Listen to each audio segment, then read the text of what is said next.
ఈ శుభవేళ ఎవరున్నారో ఇక్కడ కూర్చున్న వాళ్ళలో దేవుడు ఆశపడుతున్న వాళ్ళు, దేవుడు ఆశగా ఎదురు చూస్తున్న పాత్రలు, అది నువ్వాయో నాకేం తెలుసు, ఆయనకి నీకే తెలియాలి. మీరే ఆలోచించుకోవాలి. ఒక నూతన తీర్మానం చేయాలి. నూతన తీర్మానం, నూతన అడుగులు, నూతన ఆశీర్వాదాలకు, నూతన క్రియలు జరగటానికి దోహదపడతాయి.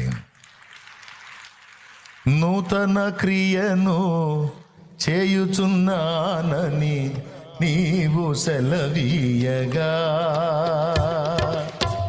నూతన క్రియను చేయుచున్నానని నీవు సెలవీయగా, నా యథాది జీవితమే సుఖ సౌఖ్యము కాగా,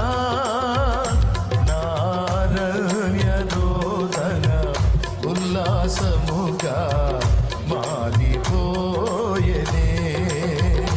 నారణ్యరోదన ఉల్లాసముగా మారి